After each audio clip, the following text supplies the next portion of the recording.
Конор сонсооч чамайг тойроод олон аваргууд бас чансан өндөр тулаанчид сууж байна. Эд нараас хэн чамтай тулалдвал хамгийн хэцүү тулаан байх бол чи юу гэж бодож байна? Энд байна. Тэр залуу энд сууж байна. 66 кг-д би түүнийг жинхэнэ тарчлах болно. Конорын TKO-оор ясан залуусыг би бүр дивжин дээр нам хөдөлж чадахгүй өглүүд амтан болгосон ч чадна. Юу вэ? Ямар хараал идсэн хоолой вэ? Энэ новш хин бэ? Хаанаас энэ дуунд гараад байгаа юм бэ? Битгий жүжиглч чи намайг мэдгэл ёстой. Зүгээр л хараал идмэр энэ хин бэ? Бурхан минь ёстой хөвгчлөлтөө юм а. Би мэдэхгүй юм байна. Миний эргэн тойрон надтай гайгүй тулчих хин чаалга бүгд новш. Эндээс гараад ганц тамиг сорчоод новшийн Мэйведертэй дахиад үзсэн надад хамаагүй дээр санагдаж байна. Надад Эди Алварезаас асуух нэг асуулт байна.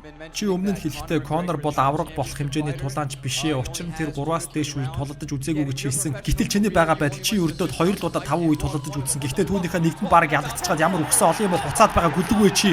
Юу хуцаад байгаа гүлэг вэ чи? Тийм ээ чи надад таалагдж байна залуу минь. Зайлж үз новшээ Эди.